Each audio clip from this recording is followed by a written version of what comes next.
excited to be here back for another episode of Women of TmrO. And typically, I wouldn't introduce my guests for this season. We like to just put a little something at the bottom, but I feel like what you do is so specific and so important, and I don't want for people to miss it. So tell us, Dr. Erica, what exactly do you do? Hey, y'all. I'm really happy to be here with you, Jasmine. Like, this is exciting, like what you got going on with the podcast. I just want to congratulate you. First, I want to start with showing you some gratitude. It takes a lot of time and a lot of effort. I know that it does. Am I going to cry on this episode? I mean, you might, though. You just might. So for those who don't know, my name is Dr. Erica R. Jones, MD. I'm a board-certified family medicine physician. I've been practicing for over 10 years. I'm a podcaster. I'm an author. I'm a public speaker. I'm a philanthropist. All of the things, y'all. All of the things. Most importantly, I'm happy and very grateful to be sitting on the couch in this moment and just being able to chop it up with you, Jasmine. Thank you. And she's super fly. Let's make sure that we add that. Okay? I said, just come in whatever's comfortable for you. She said, I got you. This is natural. But no, you have so many amazing accomplishments. And I love that how you project yourself is as a wellness expert, specifically focusing on wellness for Black women. So I want to start there because I feel like women today, or what it means to be a woman today, looks very different than how it looked some years ago. Yeah. And it brings up this whole narrative of like what it means to be a strong Black woman. So you, as a wellness expert, I'm sure you have talked to all of us strong Black women. What does that mean, in the eyes of a wellness expert, in the eyes of a doctor? And how do you think that shapes how we see ourselves as women? That's a great question. There's so much, layering it in that question. There's so many levels to it. So I just want to start off by saying that I feel like the strong Black woman trope needs to be like, boop. Yeah. Kick it out. Like, when we're talking about wellness and we're talking about women, we're talking about humanity. We all know that, once you exercise a muscle enough that, you're gonna build that muscle and your muscles strengthen, but they also tear. You can also injure muscles when you get involved in a lot of heavy lifting and things like that. So the first thing I want people to know is that being strong has nothing to do with your ability to deal with trauma. Like, we need to disassociate those things. Being strong has nothing to do with your ability to bounce back from something. I want us to stop defining ourselves and our entire beings as it relates to trauma and as it relates to the ability to be able to deal with harmful things. I think that as women, like, we're so beautiful. Like, our bodies are they're very different. Like, at a basic level, we were made differently. So when we talk about wellness and taking care of ourselves and taking care of our bodies, like, I want us to disassociate that strong Black woman. Just rip it up, tear it apart, throw it in a garbage can. Yeah. I really want to start there. It's toxic. I mean, outside of it being toxic, it's deadly. Yeah. It is deadly. Like, there's a concept called toxic stress, chronic stress. And as not just a woman, but as someone with brown skin in America, we're already predisposed to so many inequalities that, like, let's not be strong anymore. Can we just be just whole? Be. Yeah. Can we just be? Can we just eat and make a living for ourselves and our families and nurture ourselves and our families and go to sleep and rest? Can we just be whole humans? Yeah. So how do we get to that? Because I feel like now there are women who base their whole identity in being this strong Black women, which we know is associated with trauma. So for someone who's trying to peel back those layers, what do we do to just getting back to just being a woman? I think the most important thing that we can do for ourselves as people, as women, is to remember and always come back to our breath. If we're not breathing, we're not living. And when you think about, you go through CPR classes and things of that nature, you gotta see if the person's breathing. The basic parts of humanity, are you breathing? Do you have a pulse? Are you breathing? Do you have a pulse? Sis, are you breathing? Yeah. Are you able to breathe? And a lot of times, we get in situations where we've gone through the whole day. We might have been clenching our teeth and just really holding our breath. Like, I've caught myself in situations that may not have been like super stressful to the average person, but based on maybe some experiences that I might have had or some experiences I've heard about, maybe even just traffic, where I'm literally holding my breath. Yeah. For those that work out, you remember just working out with your trainer and being so focused on the exercises you're doing that your trainer has to tell you to breathe. Mm-hmm. Your trainer has to tell you all the time. Yeah. So it's really like, when you make things simple, it's like, bring it back to your breath. Look in the mirror. Sometimes you just have to breathe. So when you see somebody in there, you already know they dealing with something. Yeah. But it's not always a negative thing when you see someone sighing. One of the things I want people to understand is that breathing is a way that we can control, we can regulate ourselves. So a lot of times when we're not feeling well, if we may be feeling uneasy or anxious, a part of being able to get back to the wellness and just self-regulate is by using your breath. Mm-hmm.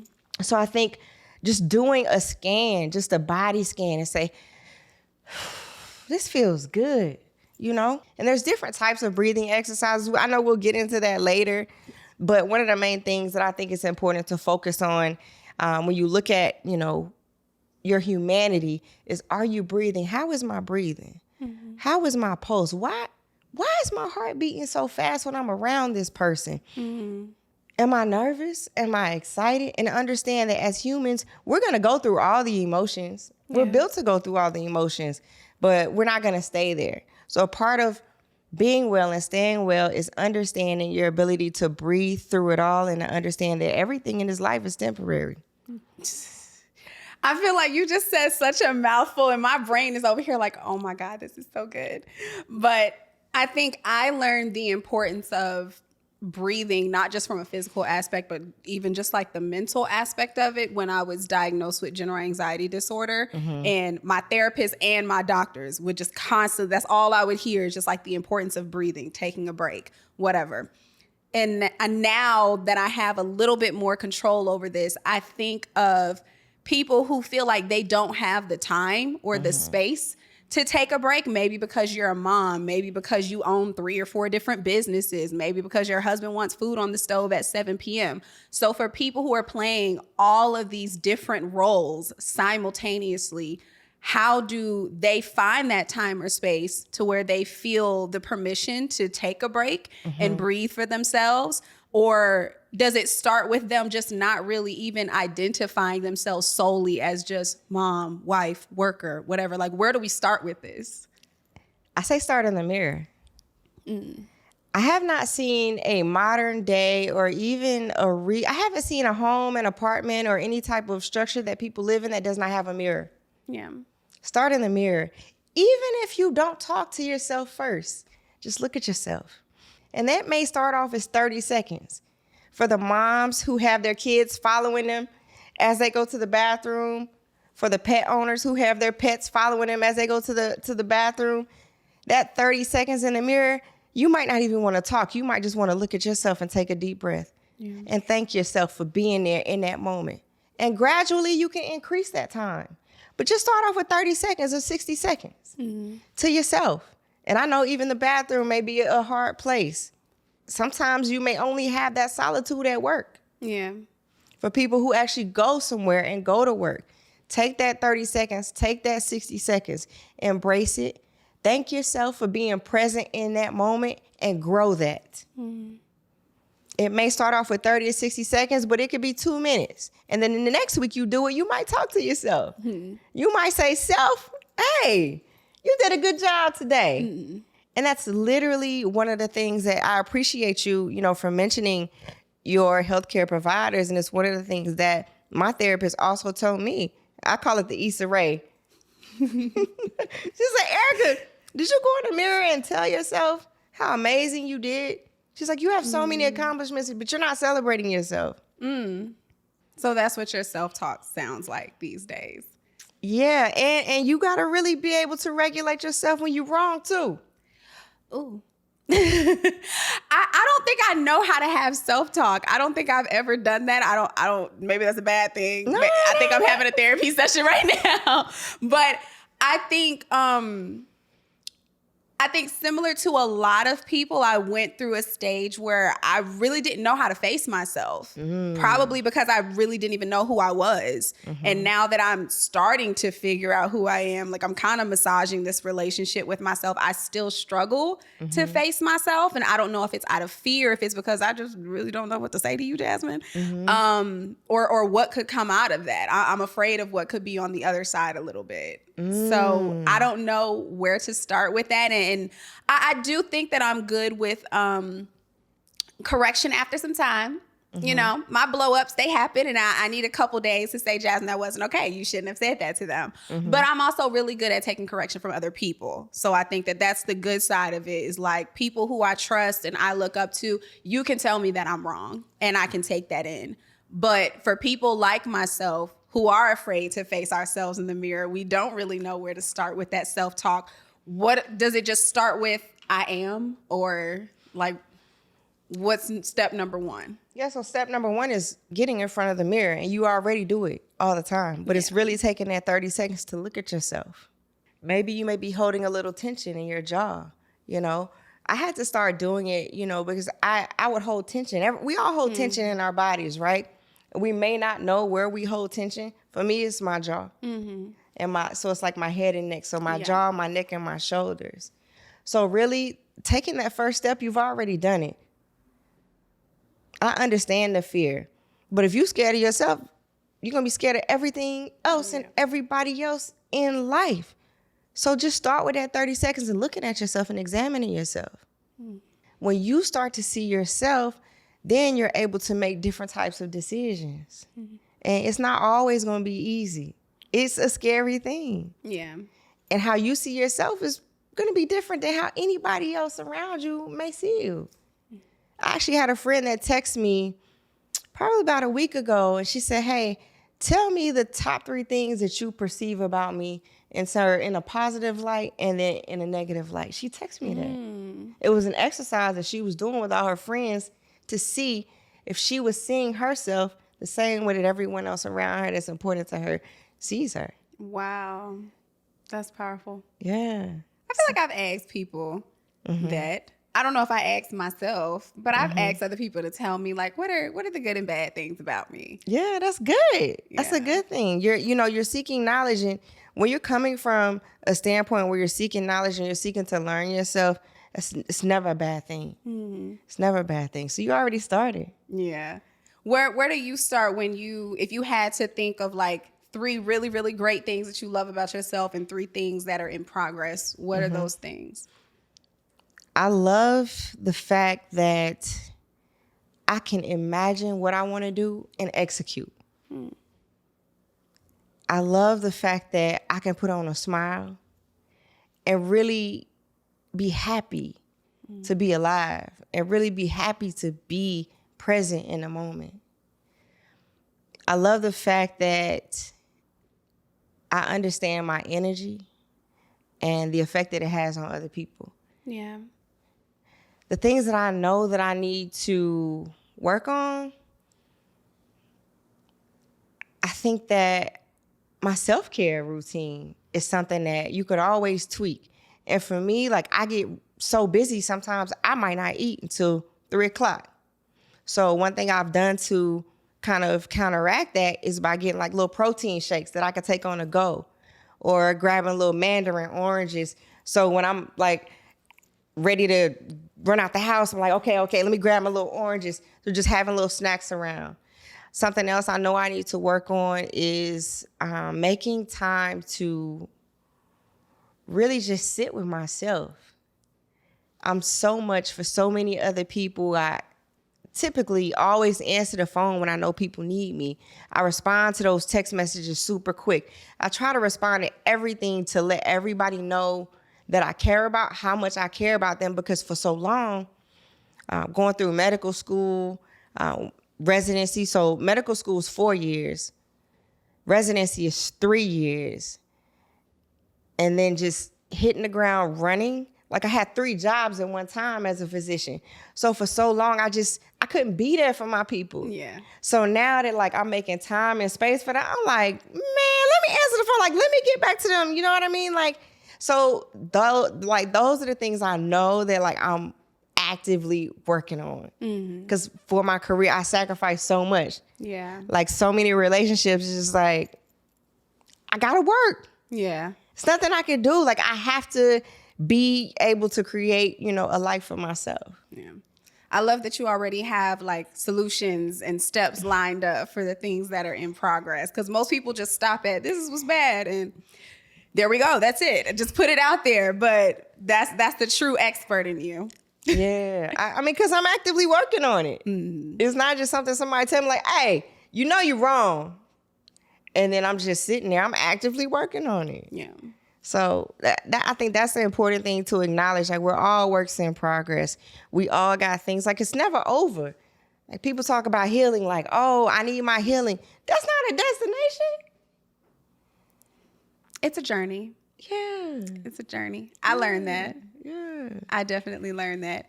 And healing is not, it's not cute. It's very triggering. Yeah, I don't think any part of my healing journey has ever been peaceful, if I'm being honest with you. Yeah. It's violent, like almost. It's so violent. Yeah.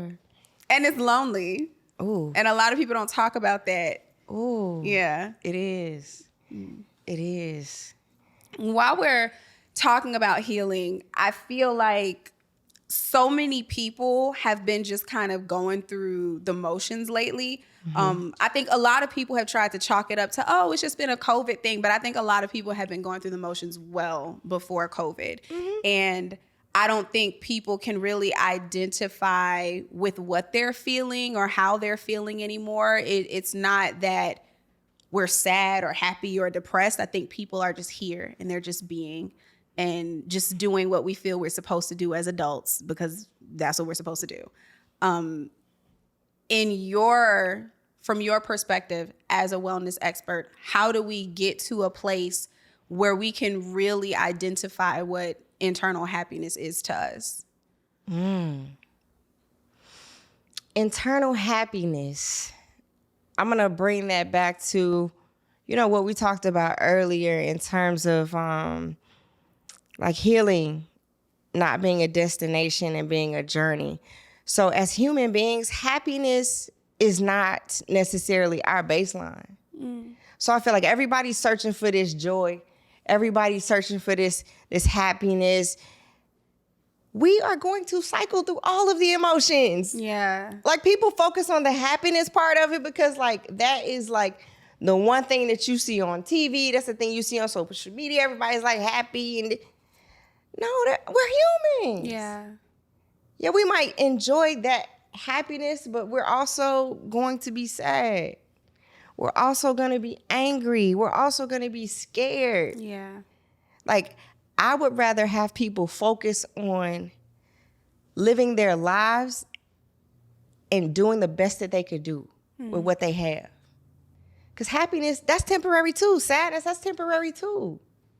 So when we talk about internal happiness, I would prefer people to just seek internal knowledge of self.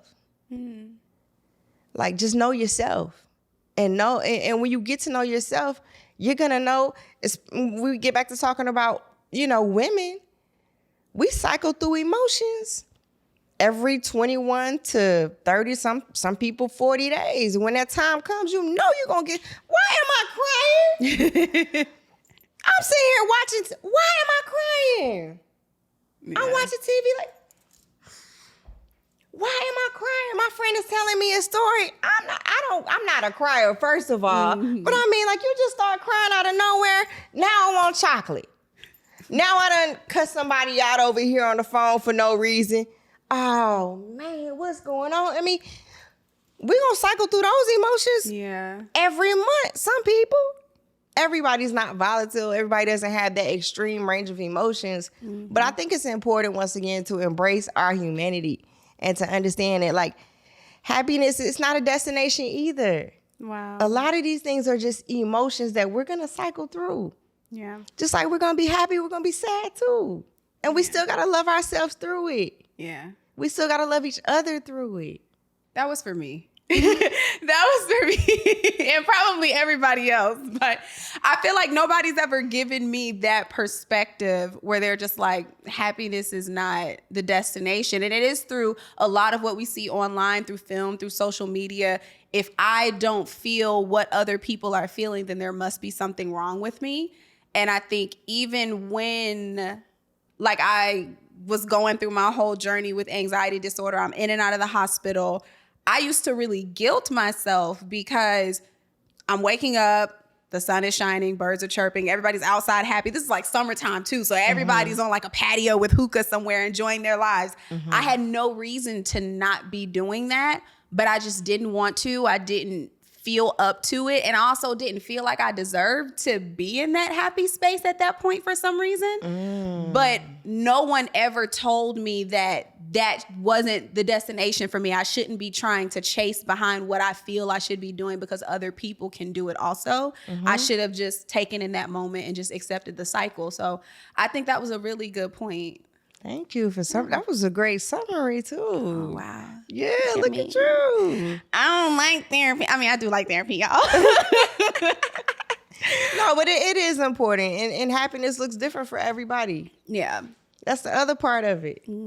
Like, while somebody, you happy over here smoking hookah, da-da-da, like somebody else is happy, like, sitting on the couch. Yeah. Like, I don't need the TV. I don't even watch TV. I'm happy sitting on my couch, doing whatever I want to do with whatever type of libations or whatever else is going on with the people that I love. Yeah. Why are we sacrificing everything? Why are we working this hard and then we can't even be around the people that we love? Yeah. We can't spend time with them. Like, that's what happiness looks like to me. But that might be different for you. You might not even, you might not like your family, or you might just want to be alone. And that's okay too. I don't know what happiness looks like for me right now. It changes. That's something you gotta, happiness changes. Yeah. Well, I think I used to be that person who felt like, well, I'll be happy once I'm married or have kids or have this job where I'm making this amount of money. And now I'm at this stage of my life where I want to detach how I feel from people and things. Because let's say I get the husband, I have a child, I could get divorced. God forbid I lose a baby. Now I feel like my whole life has just been ripped from underneath me, and I no longer have any identity with what it feels to be happy or experience joy, because I've based all of that in me having these assets or attaining these things. And so now I'm almost like, it's not an existential crisis, but that's the word that comes to mind. Yeah. Where I'm just really trying to discover what that means for me to have happiness unattached to everything and everybody. And that's also taking me through a journey where I now really have to face myself and say, well, Jasmine, who are you? Are you just happy with you? Yeah. And the cycle that I have to go through when I'm doing this shadow work is so triggering. And I don't think I was ready for what I just walked myself into. And that's the most annoying part about being an adult and being aware and trying to take accountability for myself, is that I really have to do the work. And now I see why a lot of people are just okay with being terrible people. But you're ready, though. At the moment that you have the thought, the moment that you have the idea, you're ready. Yeah. You're ready. If you could face yourself, you could face anything else in this world. Yeah. And you've been facing this world for a long time. So you could definitely face yourself. Yeah. So how do we equip ourselves with this? I know we talk about therapy a lot, and I know a lot of people have their ideas of what therapy is or isn't, what it should be used for. Yeah. Yeah. What is your feedback for those who are semi-open to therapy, but maybe they're kind of turned off because of how they see it, you know, depicted on social media or on TV, or maybe they did have a bad run-in with a therapist before and they were just like, nope, won't ever do it again.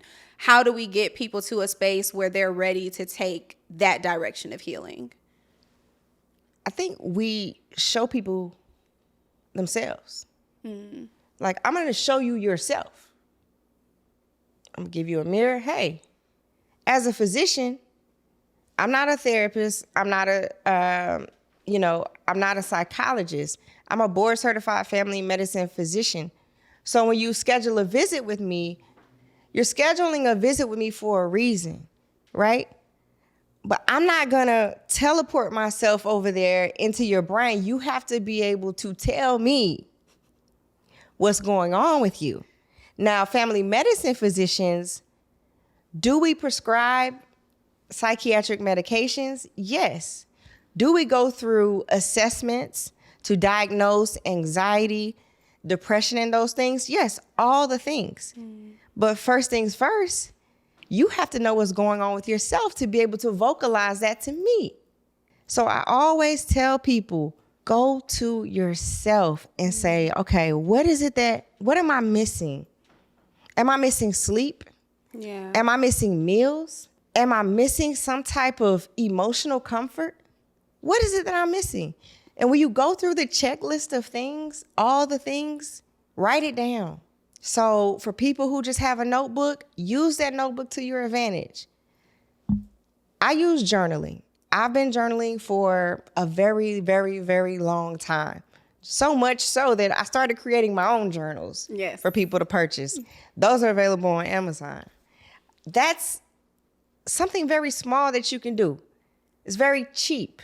You can write on anything. If you don't have any paper available, use your phone. If you have a phone that records voice memos or videos, talk to yourself. Hey, man, she had me messed up today. Oh, girl done told me. Oh, no, I'm not dealing with that. So you're dumping, you're expressing yourself, you're getting your ideas out in some form or fashion.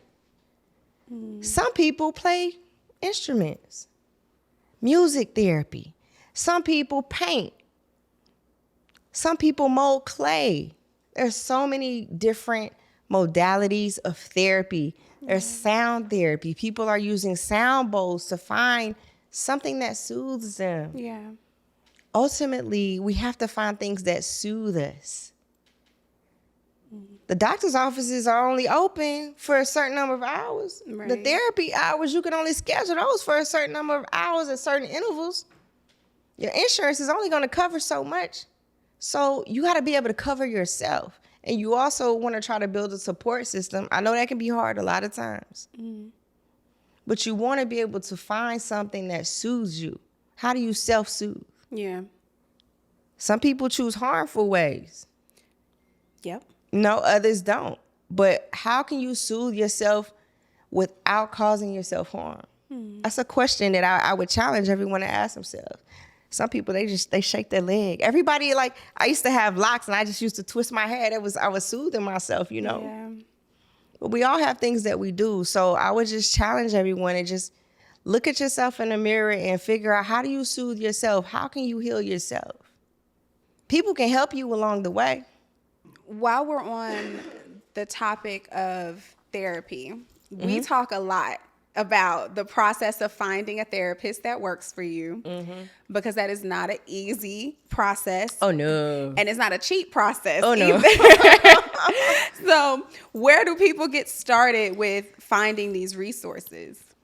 So when you talk about resources, I think it's important to sit with yourself and figure out what you already have. Okay. If you have insurance, if you have an insurance plan through your job or through your business, look on the back of your card. Call that number or go to the website and look for behavioral health or a psychologist. So a psychologist is someone who you're going to be able to just, talk to about your issues. Now, if you're having an emergency, there are different resources that you can use. So it really depends on your circumstances. So now there's a new number that's out, whereas you would call 911 for any other type of emergencies. So it's 811 that you can use to be able to access emergency resources. So is this like a suicide hotline or just anything? It's been used for a suicide hotline, but if you have a type of crisis and nothing else is available, that's a number you can call to get resources, and they'll point you in the right direction depending on what it is that you need. Mm-hmm. Now, if you have time, of course, and it does take time to build a relationship, to find any type of professional that you like.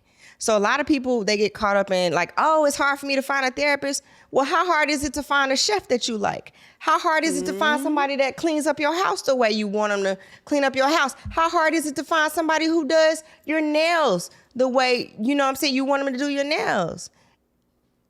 Everybody is not going to click with everybody, and nobody's going to really be able to satisfy everything. So you really have to just understand that it's a process. Yeah. It's a process. For people who don't have insurance, you can go to different websites, and there are they call it cash payments. So they'll scale you. So a therapist will put you on a scale depending on how much you make. And then you can pay that way. So if you know that your insurance is going to be changing, you know, as we enter the new year, then you got to say, okay, well, are you going to be able to take this new insurance? There's all different types of resources. Therapy for Black Girls is a website that you can go to, and then they have directories. Meg Thee Stallion recently released a whole website full of resources. Oh, wow. So it's called Bad Bitches Have Bad Days Too. And it has some of the websites that I listed on there. So there's a bunch of different websites and resources, but you really, once again, have to figure out what it is that you need. There are resources for veterans. There are resources for members of the LGBTQIA community. It just really depends on what it is that you need, but you have to be able to, at some point, figure out what it is that you're lacking and what it is that you need. Okay. I like this. I want to go ahead and focus on your books while we're talking about therapy and resources and all of these things. So you brought your props here. Yeah. Show us all of these journals, all these amazing things. Y'all, I do have 2 of her journals, by the way. She signed them for me, and I do use them. They are amazing and very helpful because I am a journaling type of person. Thank you. Show us what you brought here and why you created these. Okay. So I brought props, right? And I think that's important for people to be able to talk about themselves, and you have to learn how to talk about yourself and what you're doing. So this first journal is called Things My Therapist Said. I created this journal because I was going to therapy and I would forget my homework. So people know, like, if you're in therapy, they'll tell you, okay, well, I want you to work on X, Y, and Z. So for me, it was my Issa Rae talks. If you watch Insecure, you know that Issa Rae gets in the mirror and, like, you know, she talks to herself and things like that.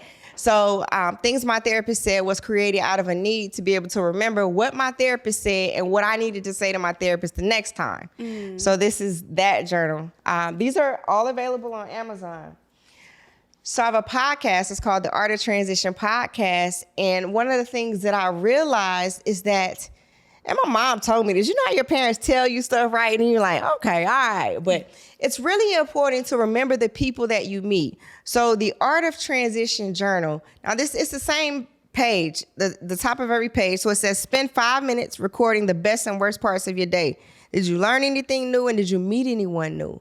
So a lot of times you might meet somebody that's really influential, that's going to help you get to that next step. And you might not even remember their name. It's in your phone. But how do you remember their name? What are you using to jog your memory if they don't reach out to you first? So it's important to also have something that you can write that down in. So that's the Art of Transition Journal. Now, my latest journal, this one right here, you know. I love that one. This is the Gratitude Journal. So it's called I Am Well, All Is Well, a Gratitude Journal, to remind you to focus on gratitude no matter where you are. So if you feel like you're having the worst, the absolute worst day, that's when you need to go journal and really take note of all the things that you're thankful for. Yeah. It's not the good days where you really need to just, you know, sit in gratitude. It might be easier to be thankful when you're happy and the sun is shining and you just went to brunch and the food was good, the service was good. It's easy to be grateful for that. Yeah. But when that person just cut you off on 285, when you late to about 3 appointments that day and everybody's looking at you crazy, then you get home and you start cooking it and then you just burn the bread or you literally burn the pizza that you, I was like, ow. On those days, those are the days when you really need to focus on gratitude. And if you don't have a gratitude journal, grab one. Some people have gratitude jars. Yes. Yeah. I see you.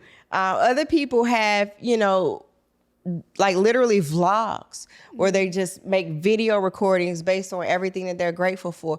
And when you focus on that, then you're able to grow that. Yeah. You're able to grow that energy and just sit in a space where no matter what happens to you, it's like, look, I'm still alive. Yeah. I'm still alive. I'm still alive. No, I love that. I didn't realize how necessary practicing gratitude really was, like the older I get, because there's so many negative things that happen. And if you're not careful, you will focus on that. And what you focus on will breed and manifest. And it's really easy for me to focus on negative things when I was laying in a hospital for 2 years straight, off and on. So I got into, before I started my good thing jar, I started a gratitude journal. And this was when I participated in Lent. I think I started it 2 years ago. And every single night, along with me like cutting off social media, no negative self-talk, and I think I stopped cursing also during Lent. Hey! Yeah, I was really, really, really particular with myself. But I started my gratitude journal, and that was for me, honestly, to write a personal letter to God, because I had entered this very tumultuous season where I felt like God just, like, he wasn't hearing me. Like, and I couldn't hear back from him. And you're not alone. And so I was like almost depressed from that. So I'm like, okay, I'm going to write a personal letter of gratitude to God, just me and him. And this was the one space where I'm not allowed to ask for anything. I can't say, God, I need this. I need you to bless my health. Nothing. Like, I literally just use that as a space to say, God, I'm writing you this to just thank you for my life. I understand I'm in the hospital right now. I know you're working it out.